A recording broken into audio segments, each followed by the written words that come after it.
Hi all, welcome back to our YouTube channel PSC in textbook. SCRTയുടെ പാഠപുസ്തകങ്ങൾ 1, 3, 5, 7, 9 ക്ലാസ്സിൻ്റെ ഈ വർഷം മാറി, ബാക്കിയുള്ള അടുത്ത വർഷം കൂടി മാറും. അപ്പോൾ ടെക്സ്റ്റ് ബുക്ക് മാറും എന്നുള്ളത് കൊണ്ട് തന്നെയാണ് നമ്മൾ 9ാം ക്ലാസ്സിൻ്റെ ഓൾമോസ്റ്റ് നമ്മളെടുത്തു. 10ൻ്റെ ജസ്റ്റ് സ്റ്റാർട്ട് ചെയ്തപ്പോൾ തന്നെ ഞാൻ ബാക്കി എടുത്തിട്ടില്ല കേട്ടോ. അപ്പോൾ പുതിയ പാഠപുസ്തകങ്ങൾ വന്നതുകൊണ്ട് തന്നെ നമ്മൾ വീണ്ടും ഈ ചാനലിൽ SCRT സീരീസ് സ്റ്റാർട്ട് ചെയ്യുകയാണ്. അപ്പോൾ ഇന്നത്തെ ദിവസം നമ്മൾ സോഷ്യൽ സയൻസിൻ്റെ 5ാം ക്ലാസ്സിൻ്റെ ആദ്യത്തെ 3 ചാപ്റ്റേഴ്സ് PSCക്ക് വേണ്ടിയിട്ട് നമ്മൾ പ്രിപ്പയർ ചെയ്യുകയാണ് ഇൻ ഡെപ്ത്. അതിനകത്ത് ഏത് ക്വസ്റ്റ്യൻസ് ചോദിച്ചാലും സ്റ്റേറ്റ്മെൻറ്റ് ടൈപ്പ് എങ്ങനെയൊക്കെ ചോദിച്ചാലും നിങ്ങൾക്ക് തീർച്ചയായിട്ടും എഴുതാൻ പറ്റും. അപ്പോൾ ഞാനൊരു കാര്യം ആദ്യം തന്നെ പറഞ്ഞുകൊള്ളട്ടെ. മാറിയ SCRT പുസ്തകങ്ങൾ ഒന്നും തന്നെ നിസ്സാരമല്ല. അതിനകത്ത് ഒരുപാട് കാര്യങ്ങൾ പഠിക്കാനുണ്ട്. പ്രത്യേകിച്ച് 7ാം ക്ലാസ്സിൻ്റെയൊക്കെ പുസ്തകങ്ങൾ വലിയ ക്ലാസ്സിൻ്റെ നിലവാരത്തിൽ ആണ് സോഷ്യലൊക്കെ പ്രിപ്പയർ ചെയ്തിട്ടുള്ളത്. അപ്പോൾ ഈ PSCക്ക് വേണ്ടിയിട്ട് SCRT പ്രിപ്പയർ ചെയ്യുന്ന എല്ലാവരും 5ാം ക്ലാസ് മുതലുള്ള എല്ലാ ക്ലാസ്സുകളും നിർബന്ധമായിട്ടും കാണണം. അപ്പോൾ ഈ ഒരു ക്ലാസ് തുടക്കം മുതൽ ഒടുക്കം വരെ കാണാൻ നിങ്ങൾ ശ്രമിക്കുക. എന്നിട്ട് നിങ്ങൾ മനസ്സിലാവും. എനിക്ക് ഉറപ്പായിട്ടും സ്റ്റേറ്റ്മെൻറ്റ് ടൈപ്പ് ക്വസ്റ്റ്യൻസിൻ്റെയൊക്കെ നമ്മൾ അപ്രോച്ച് ചെയ്യുന്ന ഒരു രീതി ഉണ്ടല്ലോ. അപ്പോൾ ആ ഒരു രീതിയിൽ തന്നെ കാണുക. പിന്നെ ക്ലാസ് ആദ്യം കാണുമ്പോൾ തന്നെ നോട്ട് പ്രിപ്പയർ ചെയ്യാതെ 1, 2, 3 തവണ കേട്ടതിന് ശേഷം നിങ്ങൾക്ക് വേണ്ടുന്ന കാര്യങ്ങൾ ഒന്ന് പ്രിപ്പയർ ചെയ്യാനേ ഞാൻ പറയുകയുള്ളൂ. അപ്പം ഒന്നുകൂടെ പറഞ്ഞുകൊള്ളട്ടെ, ക്ലാസ് ആദ്യം മുതൽ അവസാനം വരെ കാണുക കേട്ടോ. അപ്പോൾ ഇത് 3 ചാപ്റ്റർ പീലിയുടെ ഗ്രാമം. അതിൽ നമുക്ക് PSC എക്സാം ഓറിയൻറ്റഡ് ആയിട്ട് നമുക്ക് 2 കാര്യങ്ങൾ മാത്രം നോക്കിയാൽ മതി. പിന്നെ ഭക്ഷണവും മനുഷ്യരും, തൊഴിൽ വൈവിധ്യങ്ങൾ, ഇത്രയുമാണ് നമ്മൾ നോക്കുന്നത്. പീലിയുടെ ഗ്രാമത്തിൽ നമുക്ക് വേണ്ട ഒരു കാര്യം ഇതാണ്: ഏതൊക്കെ ഇതര സംസ്ഥാനങ്ങളിൽ നിന്നുമാണ് കേരളത്തിലേക്ക് അതിഥി തൊഴിലാളികൾ എത്തുന്നത് എന്നുള്ളതാണ്. അപ്പോൾ അത് ജസ്റ്റ് ഒരു 3-4 സംസ്ഥാനത്തിൻ്റെ പേരെടുത്ത് പറയുന്നുണ്ട്. അപ്പോൾ അതൊന്ന് നോക്കുക. അസം, ബീഹാർ, പശ്ചിമ ബംഗാൾ, ജാർഖണ്ഡ് എന്നീ സംസ്ഥാനങ്ങളിൽ നിന്നുമാണ് കൂടുതൽ പേരും കുടുംബമായിട്ട് നമ്മുടെ കേരളത്തിലേക്ക് എത്തുന്നതെന്ന് എടുത്ത് പറഞ്ഞിട്ടുണ്ട്. അപ്പോൾ അതുകൊണ്ട് മാത്രമാണ് നമ്മൾ ആ ഒരു ലൈൻ പറയുന്നത് കേട്ടോ. ഏതൊക്കെയാണ്? അസം, ബീഹാർ, പശ്ചിമ ബംഗാൾ, ജാർഖണ്ഡ്. അപ്പോൾ അതൊന്ന് നോട്ട് ചെയ്യുക. അസം, ബീഹാർ, പശ്ചിമ ബംഗാൾ, ജാർഖണ്ഡ് എന്നീ സംസ്ഥാനങ്ങളിൽ നിന്നാണ് കൂടുതൽ ഇതര സംസ്ഥാന തൊഴിലാളികൾ കുടുംബവുമായിട്ട് കേരളത്തിലേക്ക് ജോലിക്ക് എത്തുന്നത് എന്നുള്ളതൊന്ന് ഓർത്തു വെക്കുക.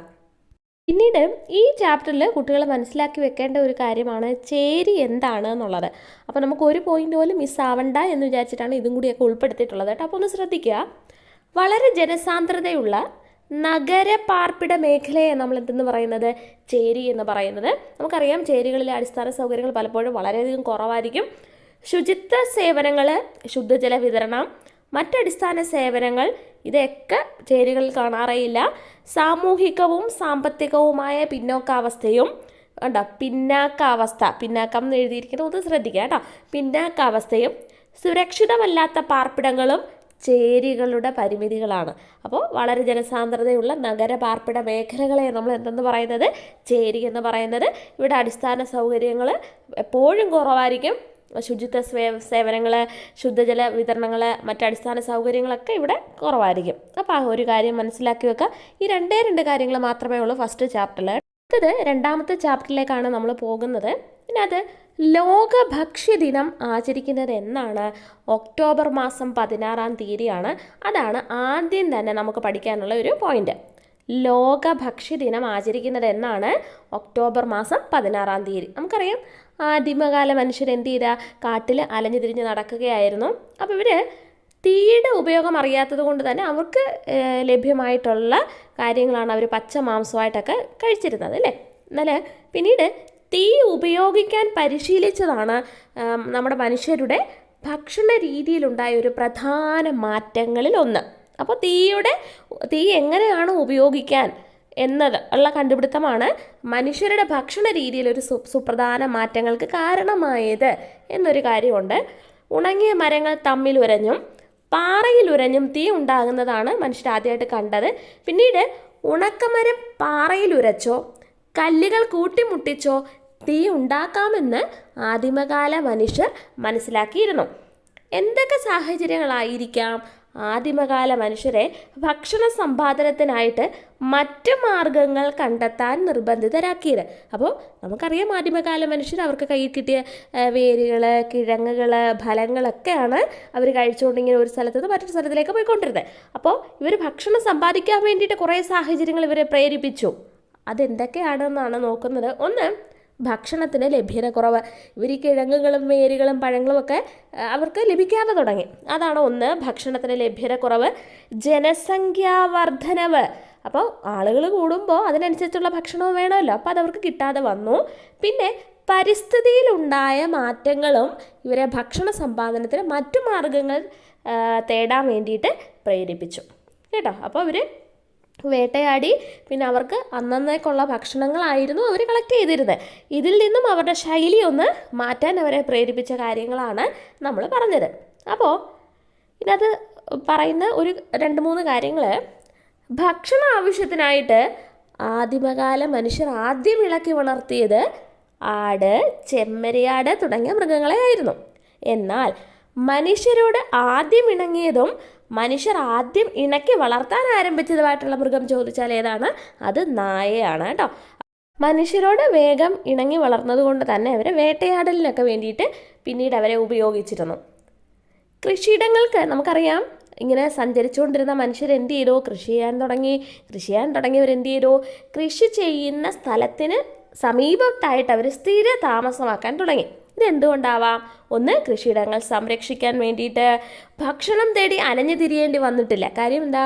അവർ കൃഷി ചെയ്യുന്നത് കൊണ്ട് തന്നെ അതിന് സമീപത്ത് താമസിക്കുമ്പോൾ ആ കൃഷി ഭാഗമാകുമ്പോൾ അതിൽ നിന്നുള്ള ഭക്ഷണം അവർക്ക് കിട്ടും. പിന്നെയോ, ഭക്ഷ്യവസ്തുക്കളുടെ ലഭ്യത വർദ്ധിച്ചു. അപ്പോൾ അവർക്ക് ഭക്ഷണത്തിന് വേണ്ടി അലയേണ്ടി വരുന്നില്ല. പിന്നീട് കൂടുതൽ വിശ്രമ സമയം അവർക്ക് ലഭിച്ചു അല്ലേ?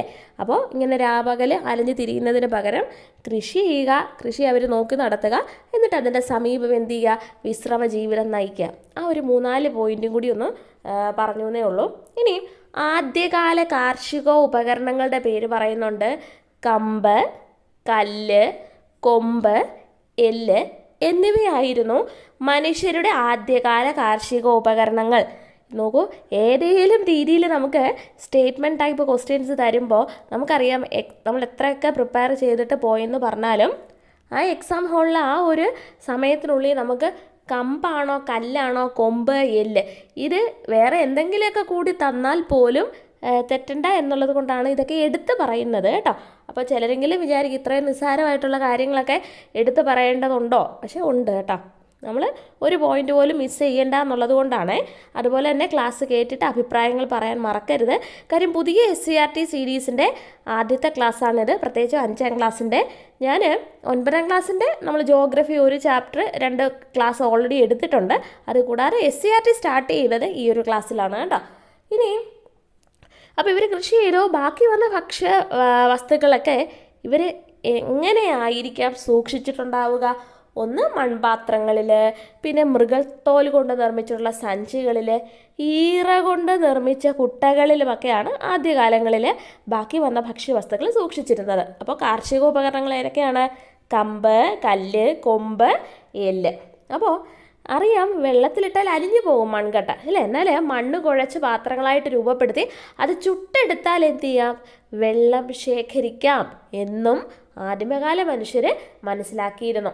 ഇനി നമുക്കറിയാവുന്ന കാര്യമാണ്, പ്രാചീന ഇന്ത്യയിൽ നിലനിന്നിരുന്ന നദീതട സംസ്കാരമായിരുന്നു സിന്ധു നദീതട സംസ്കാരം, അതല്ലെങ്കിൽ ഹാരപ്പൻ സംസ്കാരം. അവിടുത്തെ ഒരു പ്രധാന സവിശേഷതകളിൽ ഒന്നായിരുന്നു ധാന്യപ്പുര. അപ്പോൾ സിന്ധു നദീതട സംസ്കാരം അല്ലെങ്കിൽ ഹാരപ്പൻ സംസ്കാരം ഇതൊക്കെ ഡീറ്റെയിൽ ആയിട്ടുണ്ട് കേട്ടോ. ഒരു കാര്യം കൂടി ഞാൻ പറഞ്ഞുകൊള്ളട്ടെ. നമ്മൾ ഓരോ ക്ലാസ്സിൻ്റെയും കണ്ടിന്യൂഷനാണ് തൊട്ടടുത്ത വർഷമുള്ളത്. അതുകൊണ്ട് തന്നെ ഇപ്രാവശ്യം ഇത്തവണ ഇപ്പോൾ പാർട്ട് 1 ഇനിയിപ്പോൾ അതേ അടുത്ത മാസം ആകുമ്പോൾ ഓൾറെഡി ഇപ്പം പാർട്ട് 2 അവൈലബിൾ ആയി തുടങ്ങിയിട്ടുണ്ട്.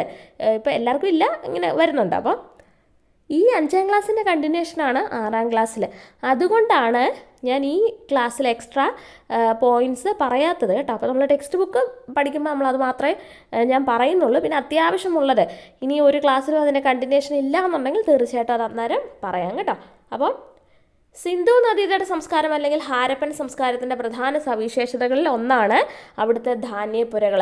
ഇഷ്ടിക കൊണ്ട് കെട്ടിയുണ്ടാക്കിയിരുന്നു. അവർ തൊട്ടടുത്ത, അതായത് അടുത്തുള്ളതും അകലെയുള്ളതുമായിട്ടുള്ള ഗ്രാമങ്ങളിൽ നിന്നുള്ള ധാന്യങ്ങളെല്ലാം ഈ ധാന്യപ്പുരകളിലായിരുന്നു സൂക്ഷിച്ചിരുന്നത്. ഇനി ഭക്ഷ്യവസ്തുക്കളുടെ കൈമാറ്റം ദക്ഷിണേന്ത്യയിൽ ഏകദേശം, അപ്പം നമ്മൾ പറഞ്ഞു അലഞ്ഞു തിരിഞ്ഞ് നടന്നിരുന്ന മനുഷ്യർ എന്ത് ചെയ്യാൻ തുടങ്ങി? കൃഷി ചെയ്യാൻ തുടങ്ങി. കൃഷി ചെയ്തതോട് കൂടിയിട്ട് ഒരു സ്ഥലത്ത് സ്ഥിരതാമസമാക്കാൻ തുടങ്ങി. ഈ സ്ഥിരതാമസമാക്കിയതിന് ശേഷം ഇവർക്ക് ഭക്ഷ്യലഭ്യതയൊക്കെ കൂടി, അങ്ങനെയുള്ള കാര്യങ്ങളെല്ലാം പറഞ്ഞു അധികം വന്ന ഭക്ഷ്യവസ്തുക്കൾ സൂക്ഷിക്കാൻ തുടങ്ങി. പിന്നീട് ഇവരെന്ത് ചെയ്യാൻ തുടങ്ങി? ഒരാൾ നെല്ല് കൃഷി ചെയ്തു, മറ്റൊരാൾ ബാർലി ആണെങ്കിൽ അവർ പരസ്പരം ഭക്ഷണങ്ങൾ അല്ലെ ഭക്ഷ്യവസ്തുക്കൾ കൈമാറ്റം ചെയ്യാൻ തുടങ്ങി. അപ്പോൾ ഏകദേശം 1500 വർഷങ്ങൾക്ക് മുമ്പ് തന്നെ ദക്ഷിണേന്ത്യയിൽ ഭക്ഷ്യവസ്തുക്കളുടെ കൈമാറ്റം നിലനിന്നിരുന്നതായിട്ട് സംഘകാല കൃതികളിൽ സൂചിപ്പിച്ചിട്ടുണ്ട്. അപ്പോൾ ഇവിടെ ഇനിയും നമുക്ക് പ്രാചീന തമിഴകം അല്ലെങ്കിൽ സംഘകാല കൃതികൾ, നമുക്കറിയാം അന്നത്തെ ഭൂപ്രകൃതിയുമായിട്ട് ബന്ധപ്പെട്ട് അന്ന് തിണകളായിട്ട് ഡിവൈഡ് ചെയ്തിരുന്നു ഇല്ലേ? അപ്പോൾ ഓരോ തിണകളിലുമുള്ള ഭക്ഷ്യവസ്തുക്കൾ, അവരുടെ ജീവിത രീതികൾ വ്യത്യസ്തമാണ്. അപ്പോൾ അതാണ് ടെക്സ്റ്റിൽ പറയുന്നത്. സോ നമ്മളിപ്പം എന്ത് ചെയ്യും? തിണകളും കൂടി നമ്മൾ പറയും. പിന്നെ അത് പറഞ്ഞിട്ടുണ്ട്, ഓരോ പ്രദേശത്തുള്ളവരും മറ്റു പ്രദേശങ്ങളിലുള്ളവർക്ക് അവരവരുടെ കയ്യിലുള്ള ഭക്ഷ്യവസ്തുക്കൾ കൈമാറ്റം ചെയ്തിരുന്നു. കടൽ തീരത്ത് താമസിച്ചിരുന്നത് എന്ത് ചെയ്യും? മറ്റുള്ളവർക്ക് ഉണക്കമീനും ഉപ്പും ഒക്കെ അവർ കൈമാറും അല്ലേ? പിന്നീട് വനമേഖലകളിൽ താമസിച്ചിട്ടുള്ളവരാണെങ്കിലോ വനവിഭവങ്ങൾ പരസ്പരം കൈമാറും. അപ്പോൾ ആ കാര്യമാണ് പറഞ്ഞിട്ടുള്ളത്. അപ്പോൾ ഈ ഒരു സെക്ഷനിൽ നമ്മൾ എന്ത് പഠിക്കണം? തിണകളും കൂടി പഠിക്കണം. BCE 3-ാം നൂറ്റാണ്ടിനും CE 3-ാം നൂറ്റാണ്ടിനും ഇടയിലാണ് ദക്ഷിണേന്ത്യയിൽ സംഘകാലം നിലനിന്നിരുന്നത്. നമുക്കറിയാം പ്രാചീന തമിഴ്, ഇപ്പം സംഘകാലം കൂട്ടമായിട്ടാണ് കൃതികൾ, സാഹിത്യ രചനകളൊക്കെ നടത്തിയിരുന്നത്. അതുകൊണ്ടാണ് സംഘകാല കൃതികൾ എന്നൊക്കെ പറയുന്നത്. അപ്പോൾ BCE 3-ാം നൂറ്റാണ്ടിനും CE 3-ാം നൂറ്റാണ്ടിനും ഇടയിലാണ് ദക്ഷിണേന്ത്യയിൽ സംഘകാലം നിലനിന്നിരുന്നത്. നമുക്കറിയാം പ്രാചീന തമിഴകത്തിൻ്റെ സാമൂഹിക ജീവിതം, അവിടുത്തെ തിണകൾക്കൊരു പ്രധാന പങ്കുണ്ടായിരുന്നു. പ്രാചീന തമിഴകത്തെ സാമൂഹിക ജീവിതം രൂപപ്പെടുത്തുന്നതിൽ ഭൂപ്രകൃതിക്ക് അനുസരിച്ചിട്ടാണ് തിണകൾ രൂപപ്പെട്ടത്. ആന്ധ്രാപ്രദേശിലെ വെങ്കട് മലനിരകളിൽ നിന്ന് തുടങ്ങി അങ്ങ് തെക്ക് കന്യാകുമാരി വരെ കേരളവും കർണാടകവും ആന്ധ്രാപ്രദേശിലെ ചില തെക്കൻ ഭാഗങ്ങൾ ഉൾപ്പെടുത്തുന്ന വിശാലമായ പ്രദേശത്തെയാണ് പ്രാചീന തമിഴകം എന്ന് വിശേഷിപ്പിച്ചിരുന്നത്. ഇമ്പോർട്ടൻ്റ് ആണ്. എവിടെ മുതൽ എവിടം വരെയാണ്?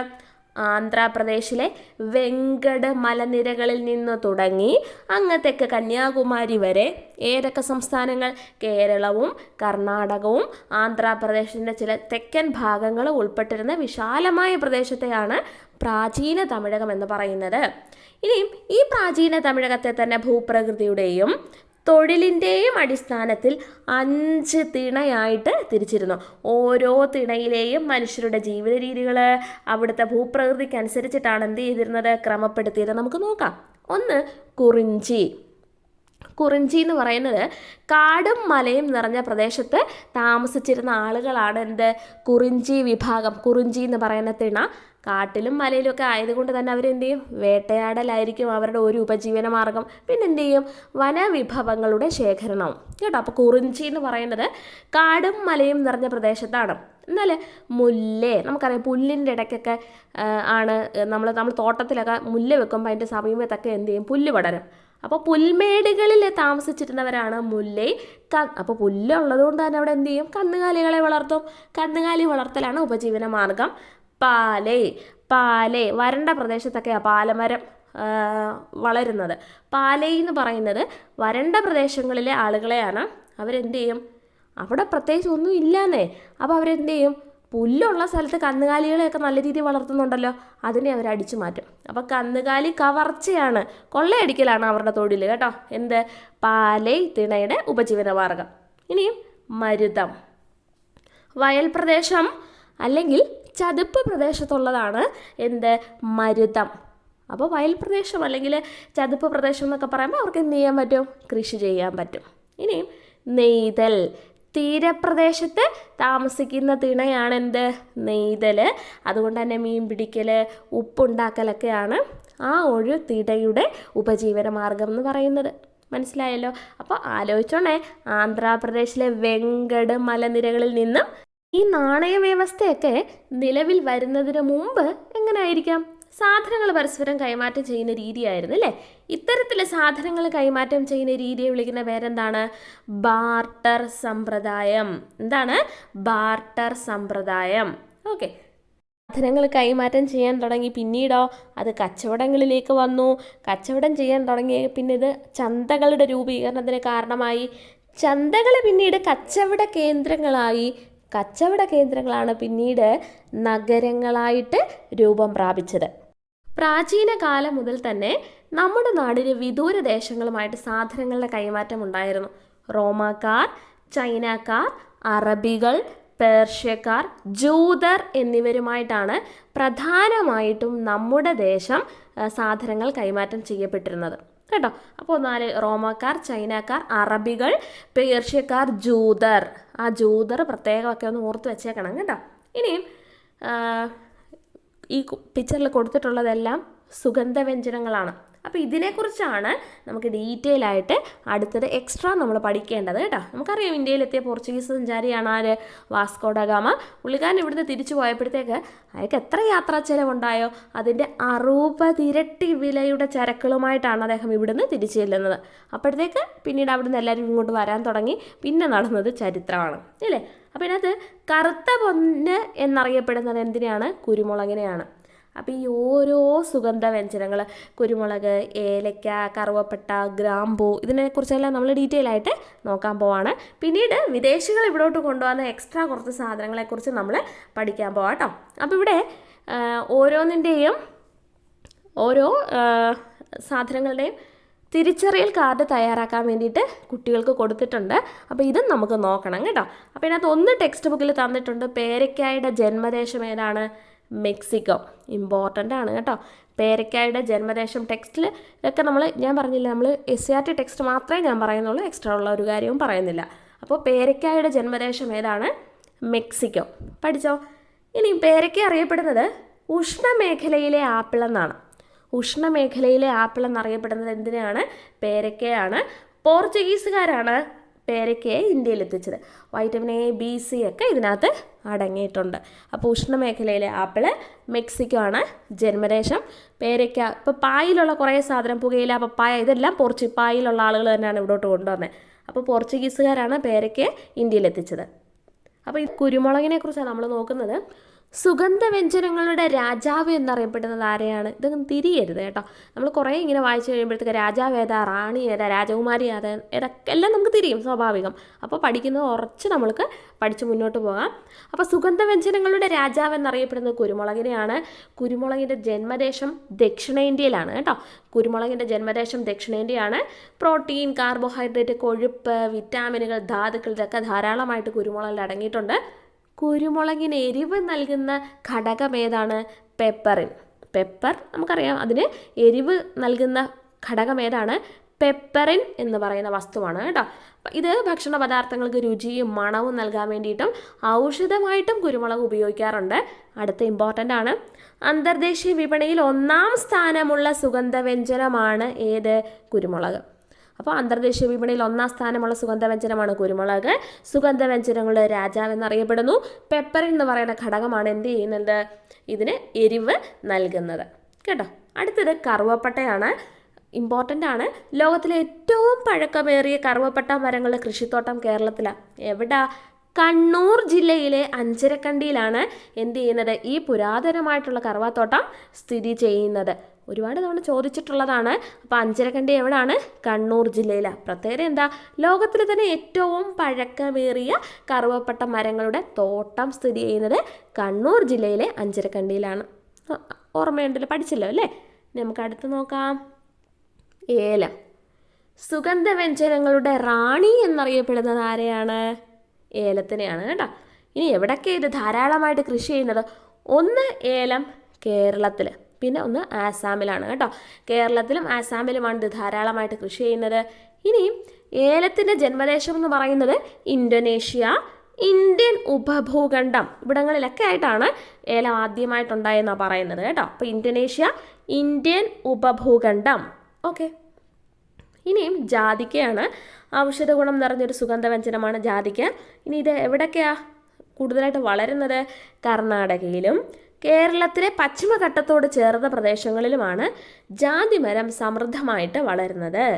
മധ്യകാലഘട്ടത്തിൽ അറബികൾ ഇന്ത്യയിൽ നിന്ന് വൻതോതിൽ ജാതിക്ക വാങ്ങിക്കൊണ്ട് പോയിരുന്നതായിട്ട് ചരിത്രരേഖകൾ പറയുന്നുണ്ട്.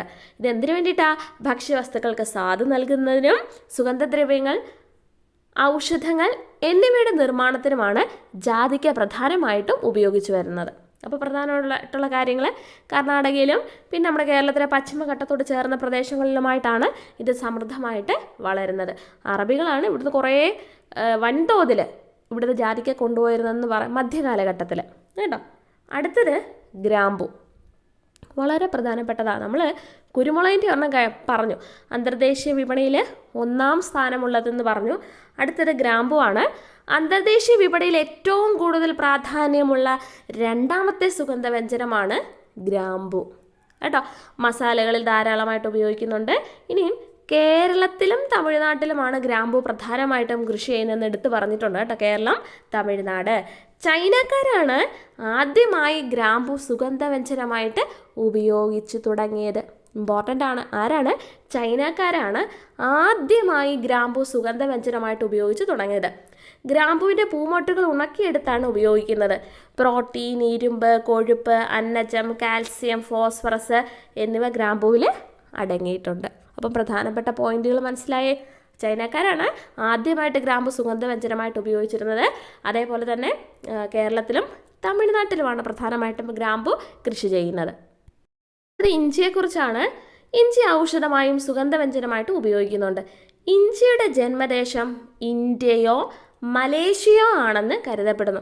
അപ്പോൾ ഓപ്ഷൻ തരുമ്പം ഇന്ത്യ ഉണ്ടെങ്കിൽ ഇന്ത്യ, ഇനി ഇന്ത്യ ഇല്ലെങ്കിൽ മലേഷ്യ ആണ് കൊടുത്തിട്ടുണ്ടെങ്കിൽ അത് ചൂസ് ചെയ്യണം കേട്ടോ. ഇനി അല്ലെങ്കിൽ ഇന്ത്യ, മലേഷ്യ എന്നുള്ളതായിരിക്കും ഓരോ ഓപ്ഷനായിട്ട് തരുന്നത്. ചിലപ്പം പിന്നീട് ഇന്ത്യ, പാകിസ്ഥാൻ അല്ലെങ്കിൽ ഇന്ത്യ, ചൈന എന്നൊക്കെ പറഞ്ഞിട്ടായിരിക്കാം തരുന്നത്. അപ്പോൾ ഒന്ന് ശ്രദ്ധിക്കുക. ഇഞ്ചിയുടെ ജന്മദേശം ഇന്ത്യയോ മലേഷ്യയോ ആണെന്ന് കരുതപ്പെടുന്നു. ഏഷ്യയിലാണ് പ്രധാനമായും ഇഞ്ചി കൃഷി ചെയ്യുന്നത്. ഇന്ത്യയിൽ ഉൽപ്പാദിപ്പിക്കുന്ന ഇഞ്ചിയുടെ പകുതിയിലേറെയും കൃഷി ചെയ്യുന്നത് കേരളത്തിലാണ്. അപ്പോൾ ഇതിപ്പോൾ നമ്മുടെ കേരളത്തിലുള്ള സുഗന്ധവ്യഞ്ജനങ്ങളാണ് നമ്മൾ പറഞ്ഞത് കേട്ടോ. ഇനി ഈ കച്ചവടം ഒരുപാട് കൂടിയപ്പോഴത്തേക്ക് നമ്മുടെ ഭക്ഷ്യവസ്തുക്കൾ ലോകത്തിൻ്റെ പല ഭാഗത്തും എത്തിച്ചേർന്നു. പലതരത്തിലുള്ള ഭക്ഷ്യവസ്തുക്കൾ ലോകത്തിൻ്റെ പല ഭാഗത്തും ഉണ്ടായി. അങ്ങനെ യൂറോപ്യരുടെ വരവോടുകൂടി ഇന്ത്യയിലേക്ക് വന്ന ഭക്ഷ്യവസ്തുക്കൾ ഏതൊക്കെയാണ് എന്നുള്ളതാണ് നമ്മൾ നോക്കുന്നത്. ആദ്യത്തേതാണ് കശുവണ്ടി. ഉഷ്ണമേഖലാ പ്രദേശങ്ങളിൽ ധാരാളമായിട്ടാണ് കാണപ്പെടുന്നത്. കശുവണ്ടിയുടെ ജന്മദേശം ബ്രസീലാണ്. ഇമ്പോർട്ടൻ്റ് ആണ് കേട്ടോ. കശുവണ്ടിയുടെ ജന്മദേശം ബ്രസീലാണ്. പോർച്ചുഗീസുകാരാണ് എന്ത് ചെയ്തത്? കശുവണ്ടി ഇന്ത്യയിലേക്ക് കൊണ്ടുവന്നത്. കേരളത്തിൽ ഏറ്റവും കൂടുതൽ കശുമാവ് കൃഷി ചെയ്യുന്നത് കണ്ണൂരിലാണ്. എന്നാൽ കശുവണ്ടിയിൽ അധിഷ്ഠിതമായിട്ടുള്ള വ്യവസായങ്ങൾ കൂടുതലുള്ളത് കൊല്ലത്താണ്. അപ്പോൾ കൃഷി ചെയ്യുന്നത് കൂടുതൽ എവിടാ? കണ്ണൂർ. അതുമായിട്ട് ബന്ധപ്പെട്ട വ്യവസായങ്ങൾ എവിടെയാണ് കൂടുതൽ? അത് കൊല്ലം ജില്ലയിലാണ്. പോഷക സമൃദ്ധവും രുചികരവുമാണ് കശുവണ്ടി പരിപ്പ്. കാൽസ്യം, ഇരുമ്പ്, മഗ്നീഷ്യം, നാരുകൾ തുടങ്ങിയവ കശുവണ്ടി പരിപ്പിൽ ധാരാളമായിട്ട് അടങ്ങിയിട്ടുണ്ട് കേട്ടോ. അപ്പോൾ പ്രധാനപ്പെട്ട പോയിന്റുകൾ കൊല്ലം, കണ്ണൂർ, പിന്നെ ആരാ ഇങ്ങോട്ട് കൊണ്ടുവന്നത് എന്നുള്ളത് ഓർത്തു വെക്കുക. പോർച്ചുഗീസുകാർ, ജന്മദേശം ബ്രസീലാണ്. ഇനി അടുത്തത് ഉരുളക്കിഴങ്ങുമായിട്ട് ബന്ധപ്പെട്ട കാര്യങ്ങളാണ്. നമുക്ക് ഏറെ പരിചയമുള്ളതും ഭക്ഷ്യയോഗ്യവുമായ കിഴങ്ങ് വിളയാണ് ഉരുളക്കിഴങ്ങ്. അമേരിക്ക, മെക്സിക്കോ, ചിലി തുടങ്ങിയ രാജ്യങ്ങളിലെ മലമ്പ്രദേശങ്ങളിലാണ് ഉരുളക്കിഴങ്ങ് ചെടികളെ ആദ്യമായിട്ട് കണ്ടെത്തിയത്. അമേരിക്ക, മെക്സിക്കോ, ചിലി തുടങ്ങിയ രാജ്യങ്ങളുടെ മലമ്പ്രദേശങ്ങളിൽ. ഉരുളക്കിഴങ്ങിൻ്റെ ജന്മദേശം പെറു ആണ്. ഇമ്പോർട്ടൻ്റ് ആണ്. ഉരുളക്കിഴങ്ങിൻ്റെ ജന്മദേശം പെറു ആണ്. പ്രോട്ടീൻ, അന്നജം എന്നിവ ധാരാളം അടങ്ങിയ ഭക്ഷ്യവസ്തുവാണ് ഉരുളക്കിഴങ്ങെന്ന് പറയുന്നത്. അടുത്തത് മരച്ചീനിയുമായിട്ട് ബന്ധപ്പെട്ട കാര്യങ്ങളാണ് നമ്മൾ നോക്കുന്നത് കേട്ടോ.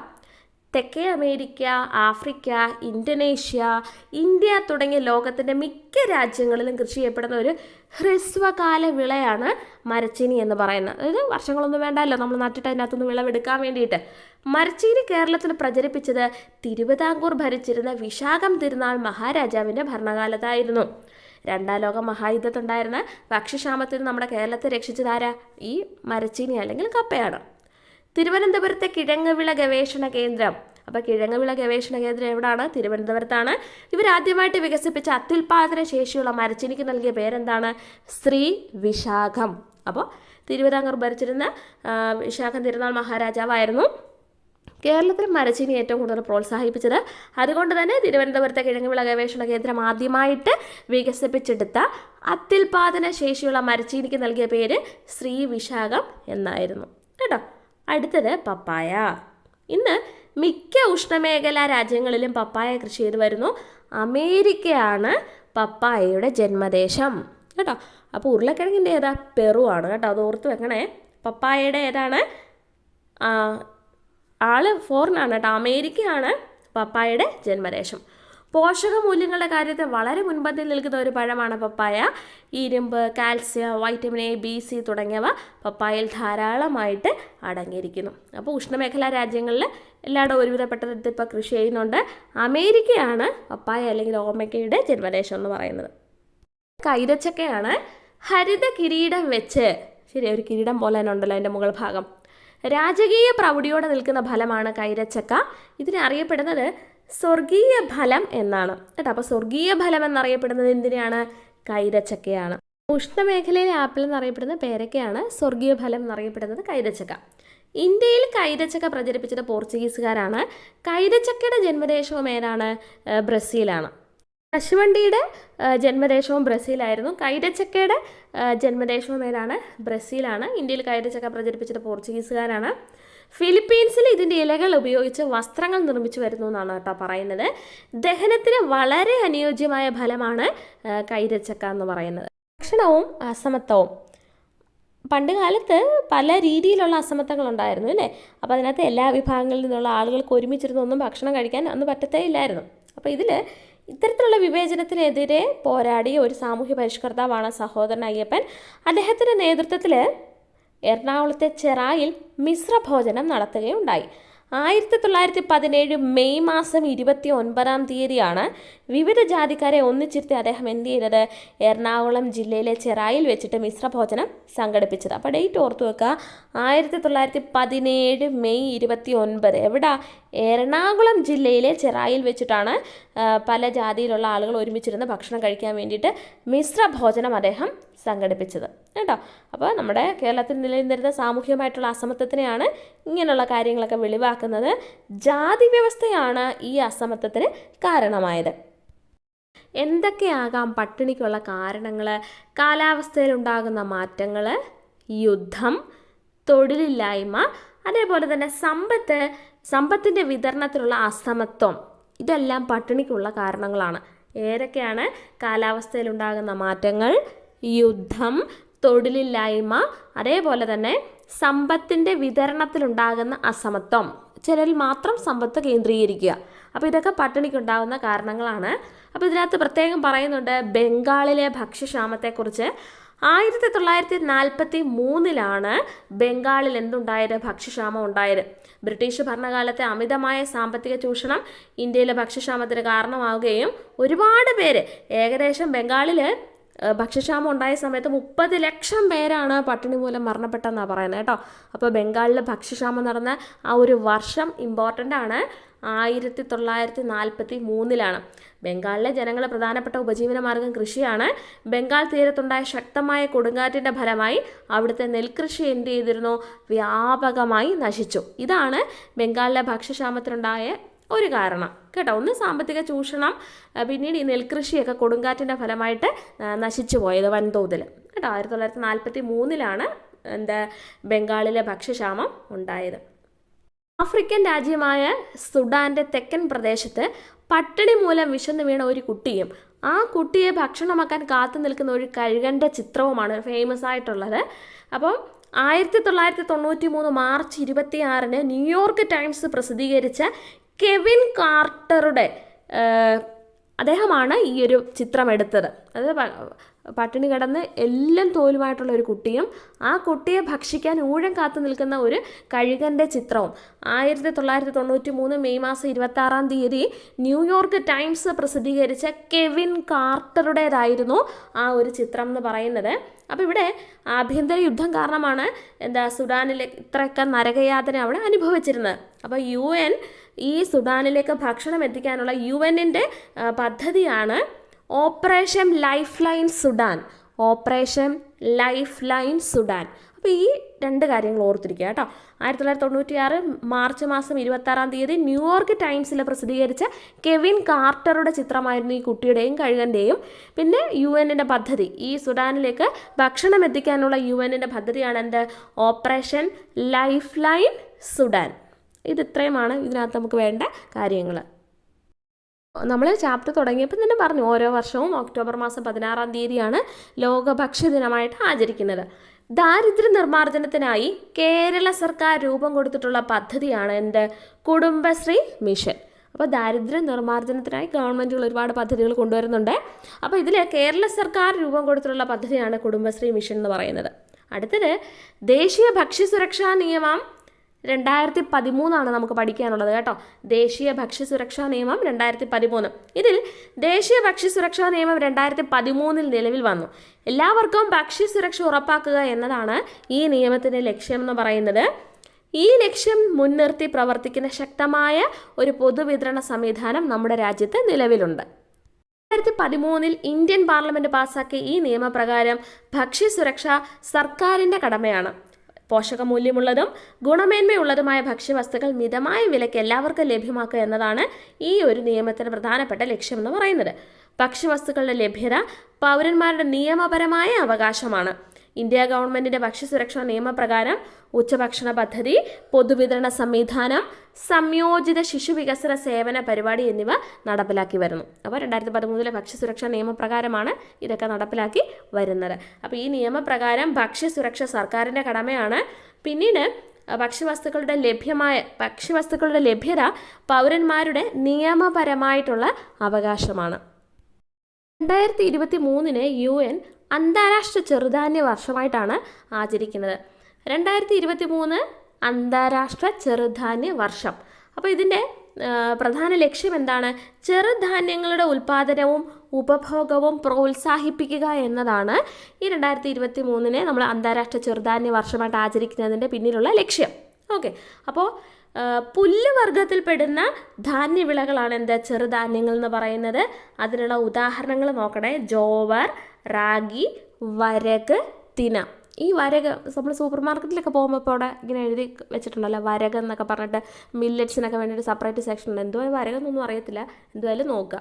അപ്പോൾ ഹൃദയ സംബന്ധമായിട്ടുള്ള പ്രശ്നങ്ങളെയും മറ്റ് ജീവിതശൈലി രോഗങ്ങളെയും നിയന്ത്രിക്കാൻ ഈ ചെറുധാന്യങ്ങൾക്ക് കഴിയും.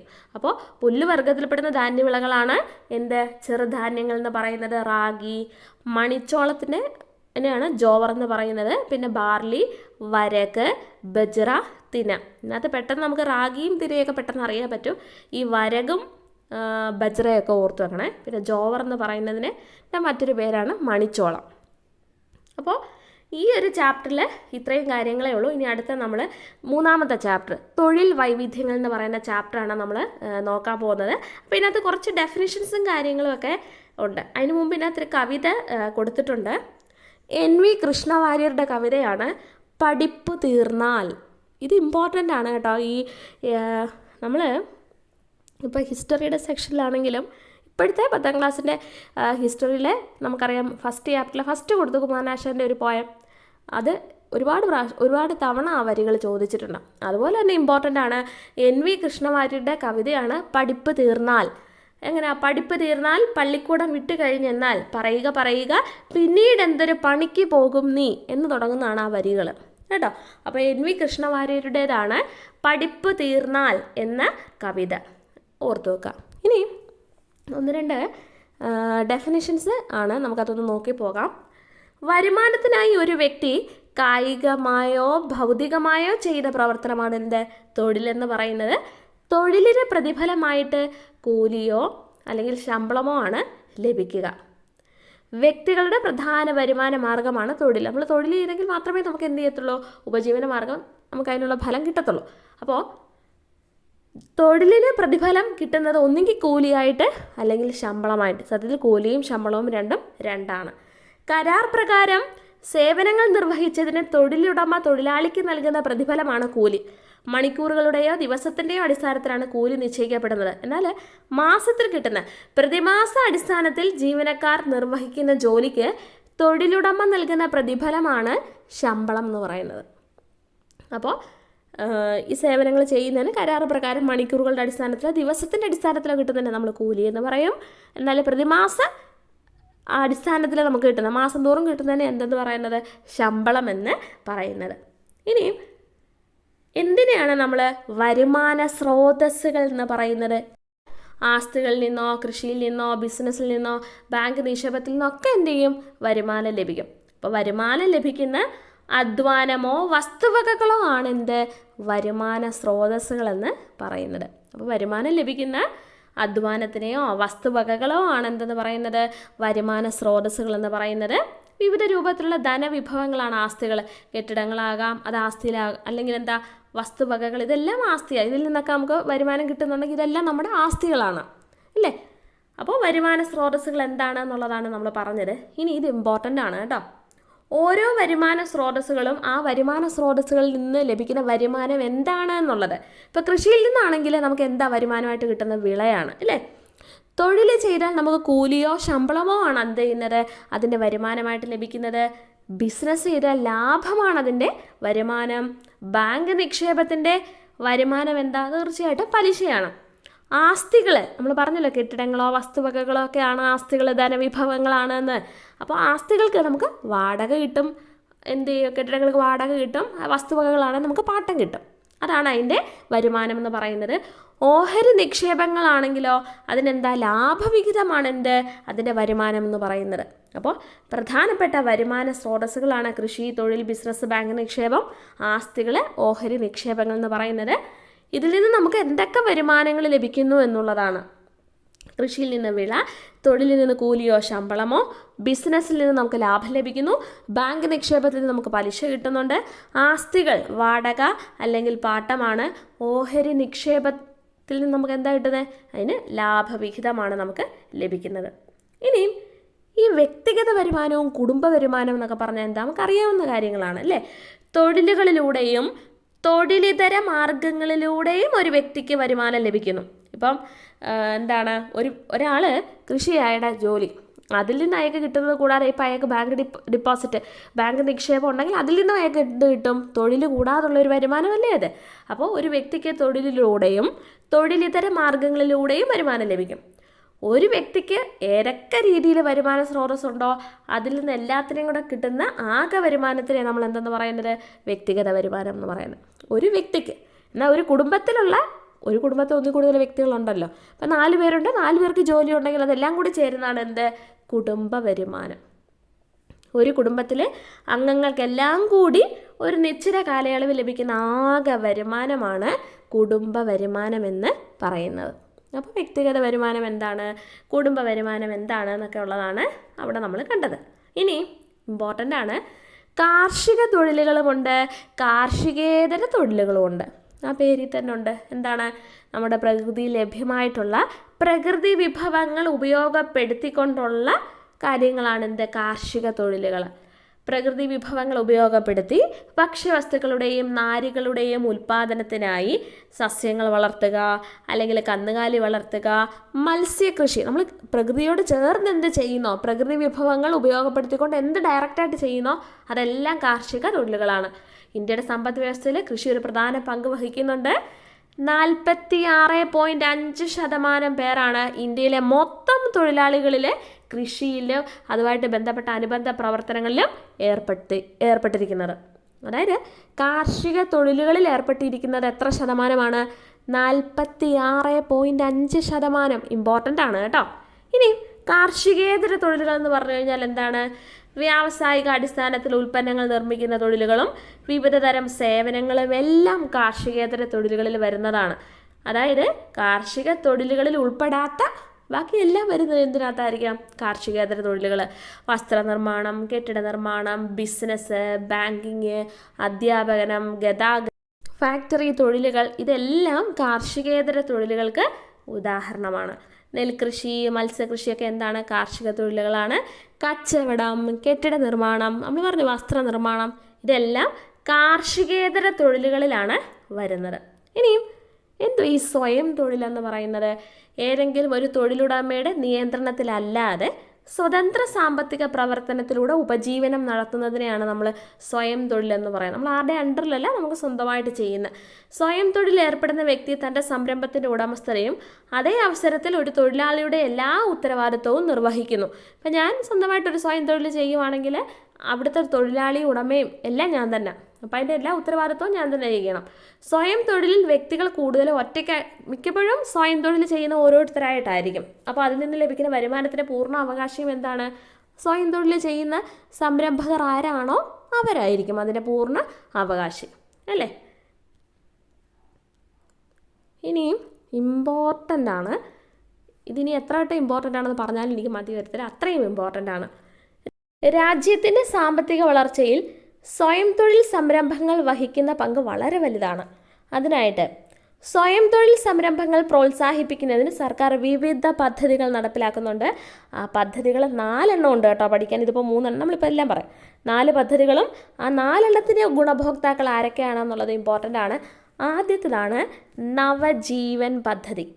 മുതിർന്ന പൗരന്മാരാണ് ഈ നവജീവൻ പദ്ധതിയുടെ ഗുണഭോക്താക്കൾ. അടുത്തത് കൈവല്യ സ്വയം തൊഴിൽ പദ്ധതിയുടെ ഗുണഭോക്താക്കൾ ഭിന്നശേഷിക്കാരാണ്. ശരണ്യ എന്ന് പറയുന്ന സ്വയം തൊഴിൽ പദ്ധതിയുടെ ഗുണഭോക്താവാരാണ്? വനിതകളാണ്. നമുക്കത് ഡീറ്റെയിൽ ആയിട്ട് നോക്കാം.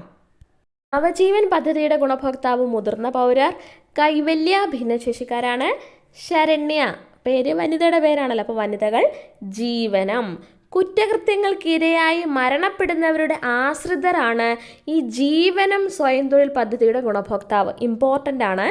50 വയസ്സിനും 65 വയസ്സിനും മധ്യേയുള്ള മുതിർന്ന പൗരന്മാർക്കുള്ള സ്വയം തൊഴിൽ പദ്ധതിയാണ് നവജീവൻ കേട്ടോ.